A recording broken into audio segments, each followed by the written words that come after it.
और खबर है एक सेलिब्रिटी से जुड़ी। एल्विश का नाम अगर आपने सुना होगा, यूट्यूबर है और बिग बॉस ओटीटी के विनर। विश पर एल्विश फंस गए हैं। एल्विश पर आरोप है, इनके हाथ में तो आप नाक देख रहे हैं, इन्होंने कोई वीडियो बनाया होगा, लेकिन इन पर आरोप है कि सांप का जहर जो आजकल रेव पार्टीज में बहुत इस्तेमाल होता है वो ये प्रोवाइड कराते हैं, उपलब्ध कराते हैं, इनके ताल्लुक है, ये आरोप लगा और इनकी गिरफ्तारी हो सकती है। अगली तस्वीर दिखाई जरा। ये बरामदगी हुई है, रेड पड़ी है, वहां से कोबरा पकड़े गए हैं, कोबरा बरामद हुए, देख रहे हैं आप। ये जहरीले सांप है, इनका जहर बिकता है। अगली तस्वीर दिखाऊंगा। ये वो लोग हैं जो सपेरे गिरफ्तार किए गए हैं, इनके पास से ही ये सांप मिले हैं। एक और तस्वीर अब मैं आपको एल्विश की दिखाऊंगा। एल्विश पर क्या आरोप है? ये एल्विश यूट्यूबर है, सेलिब्रिटी भी है। अगली तस्वीर दिखाई जरा। कई एक्ट्रेस के साथ, ये उर्वशी के साथ तस्वीर देख रहे हैं, उनके साथ भी इन्होंने वीडियोस किए हैं। तो आरोप क्या है जरा ये मैं आपको बताऊं, और क्या कुछ बरामदगी हुई है, ये जहर कनेक्शन कहां से सामने आ गया है ये मैं आपको बताऊंगा। ये आप देख रहे हैं जहर कनेक्शन, ये है, ये आपको सांप भी नजर आ रहा है, कोबरा आ गया है रेव पार्टी में। कभी भी एल्विश यादव गिरफ्तार हो सकते हैं। एल्विश यादव पर सांपों की तस्करी का आरोप है, विदेशी लड़कियां बुलाकर रेव पार्टी कराते थे, यह आरोप है। 20 ml जहर के साथ 5 तस्कर पकड़े गए। जहर की कीमत 8 लाख के करीब है। आरोपियों से 9 सांप भी बरामद किए गए। बरामद सांपों में 5 कोबरा और 1 अजगर शामिल। सांपों का इस्तेमाल रेव पार्टी में किया जाता था। नशे के लिए सांपों के जहर का इस्तेमाल होता था। पकड़े गए तस्करों के एल्विश से संबंध के आरोप है। हुआ यह कि एल्विश पर पीएफए संस्था ने एफआईआर दर्ज कराई है। पीएफए मतलब पीपल फॉर एनिमल, जो वन्य जीवों की सुरक्षा के लिए काम करती है। पीएफए मेनका गांधी से जुड़ी हुई एक संस्था है। पीएफए ऑर्गेनाइजेशन को एक इनपुट मिला था, यानी जानकारी मिली। जानकारी के आधार पर पीएफए ने एक जाल बिछाया। पीएफए ने रेव पार्टी के लिए एल्विश से संपर्क किया। दावा है कि बात की तो एल्विश ने एक एजेंट का नंबर दिया। पीएफए सदस्य से कहा एल्विश ने कि मेरा नाम लेकर उससे बात कर लो। एजेंट से एल्विश का नाम लिया तो पार्टी की बात तय हुई। एजेंट ने कहा जहां बोलेंगे सांपों को लेकर आ जाएंगे। 2 नवंबर को सेक्टर 51 का बैंक्वेट हॉल लोकेशन तय हुआ। सब कुछ तय हो गया तो पीएफए ने डिस्ट्रिक्ट फॉरेस्ट ऑफिसर को, डीएफओ को सूचना दी, यानी वन विभाग से मामले की शिकायत पीएफए ने की। सांप दिखाने एजेंट पहुंचा तो पुलिस को भी बुला लिया गया और इसी दौरान पुलिस ने सांप तस्करों को गिरफ्तार किया। फिलहाल पुलिस एल्विश यादव को तलाश कर रही है। इस मामले में सुनिए जरा, जब ये सारी खबर सामने आ गई तो एल्विश यादव खुद सामने आए, वीडियो उन्होंने अपना एक जारी किया, वो सुनिए। जितने भी आरोप मेरे ऊपर लगे हैं भाई, सारे बेबुनियाद हैं, सारे फेक हैं, 1% भी इनमें सच्चाई नहीं है। मैं पूरा सहयोग करने के लिए तैयार हूं यूपी पुलिस के साथ, और मैं रिक्वेस्ट करूंगा यूपी पुलिस को, पूरे प्रशासन को, माननीय मुख्यमंत्री जी योगी आदित्यनाथ जी को, कि मेरी 1% भी, 0.1% भी अगर इस चीज में इन्वॉल्वमेंट मिल जाती है, मैं सारी जिम्मेदारी लेने को तैयार हूं। अब मैं आपको बताऊं एल्विश है कौन। बहुत से लोग हैं जो एल्विश यादव को नहीं जानते, पहली बार जान सुन रहे हैं। ये एल्विश यादव का लाइफ स्टाइल है, यूट्यूबर है और यूट्यूब से ही एल्विश ने अच्छी खासी कमाई की है। गाड़ियों के शौकीन भी हैं। एल्विश की उम्र 27 साल बताई जाती है। गुरुग्राम में जन्म हुआ, हरियाणा के रहने वाले हैं। कंप्यूटर विज्ञान में बीटेक की पढ़ाई की है और पेशे से प्रसिद्ध यूट्यूबर। बिग बॉस ओटीटी के विनर भी हैं। गाड़ियों का शौक है, कई लग्जरी गाड़ियां भी उनके पास है। एल्विश के पास पोर्शे 718 बॉक्सटर्ट है और जिसकी कीमत 1 करोड़ 70 लाख है। साथ ही फॉर्च्यूनर जैसी गाड़ियां भी हैं। गुरुग्राम में मकान है जिसकी कीमत 12 से 15 करोड़ रुपए है। एल्विश ने दुबई में भी एक बंगला खरीदा हुआ है। यूट्यूब से करीब 10 से 15 लाख रुपए कमाते हैं। कई बड़ी कंपनियों की ब्रांडिंग भी करते हैं जिसमें एल्विश को लाखों की कमाई होती है। इसके अलावा कई गानों में भी कास्ट किए गए। यूट्यूब पर 14.5 मिलियन सब्सक्राइबर हैं। अब आपको मैं दिखाऊं कि आखिर जिन लोगों को गिरफ्तार किया गया, ये वो लोग, उनकी तस्वीरें आप देख रहे हैं। इन लोगों की गिरफ्तारी हुई है और इस पूरे मामले में जिसमें गिरफ्तारी हुई है, इसमें जहर का जो एंगल है, सांप के जहर का, शायद पहली बार सुन रहे होंगे लोग, सांप का जहर भी ले रहे हैं। ये आप देख रहे हैं रेव पार्टी में सांप के जहर का क्रेज तेजी से बढ़ रहा है। हो क्या रहा है, नोएडा, दिल्ली जैसे मेट्रो सिटी में रेव पार्टीज होती है। पार्टियों में सांप का जहर ड्रग्स की तरह लिया जाता है। दिल्ली की पार्टियों में सांप के जहर की मांग में तेजी आई है। रिपोर्ट में दावा है पार्टियों में जहर की गोलियां होती हैं। नशे के लिए सांप से सीधे जीप पर कटवाने का चलन बढ़ गया है।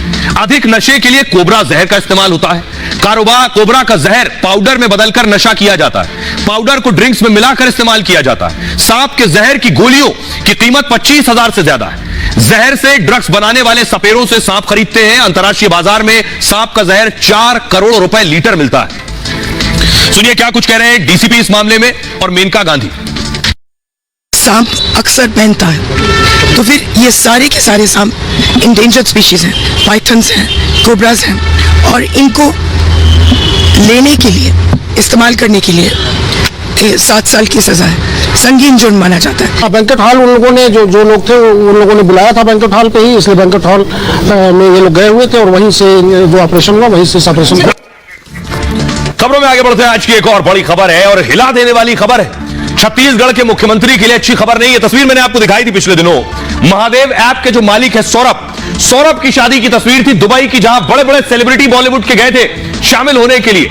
वो सब ईडी के रडार पर है। उन्हें कैसे पैसा दिया गया, मनी लॉन्ड्रिंग के मामले में भी रडार पर और पूछताछ हो सकती है। अगली तस्वीर दिखाई। अब भूपेश बघेल पर भी संगीन आरोप लग रहे हैं। इस तरह के आरोप यह है कि भूपेश बघेल तक भी पैसा पहुंचाया गया, यह इल्जाम है। अगली तस्वीर दिखाई। यह जो आप देख रहे हैं 5 करोड़ से ज्यादा नकद बरामद हुआ था महादेव ऐप से जुड़ा। यह पैसा बताया जा रहा है ईडी की रेड के बाद यह कैश बरामद हुआ था। भूपेश बघेल जो छत्तीसगढ़ के मुख्यमंत्री हैं और छत्तीसगढ़ में चुनाव भी, चुनाव से पहले बघेल के लिए बहुत बड़ी मुश्किल है। महादेव ऐप पर ईडी ने यह बड़ा खुलासा किया है। ईडी ने कहा है सीएम बघेल को 508 करोड़ रुपए मिले। छोटी रकम नहीं है। ईडी का आरोप है छत्तीसगढ़ के मुख्यमंत्री को 508 करोड़ रुपया मिला। प्रमोटर ने बघेल को 508 करोड़ रुपए दिए।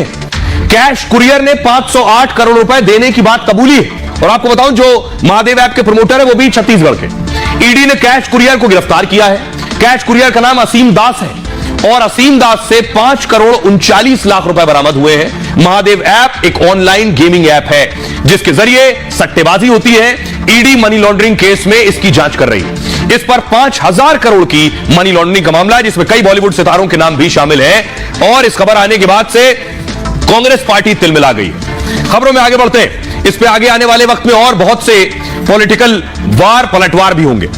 आज की एक और बड़ी खबर है। दिल्ली जो है देश की राजधानी दिल्ली गैस चेंबर बन गई। देश की राजधानी दिल्ली में इतना पॉल्यूशन है कि सांस लेना मुश्किल है। ये देख रहे हैं बीजेपी आरोप लगा रही है। बीजेपी कह रही है दिल्ली में सांस नहीं ली जा सकती है, लेकिन मुख्यमंत्री कहां है बीजेपी पूछ रही। अगली तस्वीर दिखाइए। दिल्ली के मुख्यमंत्री छत्तीसगढ़ में रोड शो कर रहे हैं क्योंकि चुनाव है। दिल्ली के लोग सांस नहीं ले पा रहे। अगली तस्वीर दिखाइए।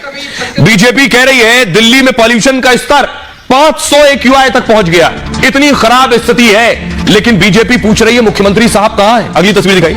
ये मध्य प्रदेश की तस्वीर है। मुख्यमंत्री साहब मध्य प्रदेश में रोड शो कर रहे हैं, प्रचार कर रहे हैं। दिल्ली की जनता भगवान भरोसे है। अब आपको बताऊं दिल्ली के हालात क्या है। ये आप देख रहे हैं दिल्ली एनसीआर में प्रदूषण खतरनाक लेवल पर पहुंच गया है। दिल्ली में एयर क्वालिटी इंडेक्स AQI का लेवल 500 को पार कर चुका है। AQI मतलब एयर क्वालिटी इंडेक्स, यानी हवा की गुणवत्ता कैसी है, जिससे प्रदूषण के लेवल का पता चलता है।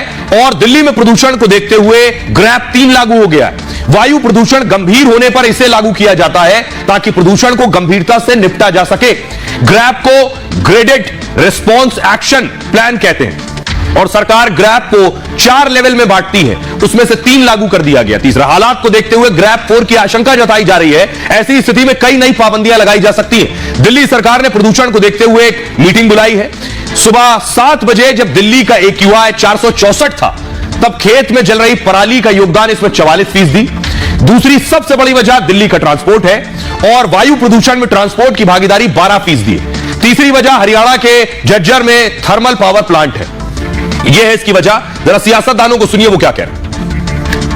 प्रदूषण अपने यहाँ दिल्ली में बहुत ज्यादा है। जो भी इंडिया का चारों महानगर है सबसे ज्यादा आज प्रदूषण वाला राज्य जो है यहाँ सेंट्रल में है, दिल्ली में। इससे ज्यादा कहीं प्रदूषण आज नहीं है। आंखों में तो अभी इतनी जलन नहीं है, लेकिन हाँ ये सांस लेने में थोड़ी प्रॉब्लम होती है। आंखों में आगे ऐसे धुआं सा आ जाता है सुबह सुबह, तो इसलिए बच्चे को है कि भाई हो जाए ऑनलाइन क्लासेस, बच्चे बीमार ना। दिल्ली के चारों तरफ तो भाजपा का राज है। ऊपर भी भाजपा है, आजू भी भाजपा है, बाजू भी भाजपा है। उनके पर्यावरण मंत्रियों को लेना देना नहीं है। तो जब तक केंद्र सरकार सक्रिय नहीं होगी तो केवल दिल्ली की सक्रियता से क्या परिणाम निकलेगा कि जितनी सक्रियता दिल्ली के अंदर है, अगर उतना भी हरियाणा यूपी में लागू किया जाए तो मुझे लगता है कि इसमें काफी सुधार होगा। हवाओं में जो प्रदूषण का कहर है, ये अरविंद केजरीवाल के निकम्मेपन की लहर है। पंजाब की सरकार को भी और दिल्ली की सरकार को भी ठोस कदम उठाइए, प्रदूषण नियंत्रित होगा। तो गौरव भाटिया को आप सुन रहे थे। अब आपको जल्दी से बता दूं इससे क्या खतरा है, क्या दिक्कतें होती हैं। बच्चों को इससे ज्यादा दिक्कत होती है, पहली बात। बुजुर्गों पर भी ज्यादा असर पड़ता है पॉल्यूशन से। वायु प्रदूषण का असर सब पर पड़ता है। वायु प्रदूषण से कई गंभीर बीमारियां होती हैं। फेफड़ों का कैंसर, कम वेंटिलेशन वाले इलाके में खतरनाक होता है। इससे फेफड़ों के कैंसर का खतरा बढ़ जाता है।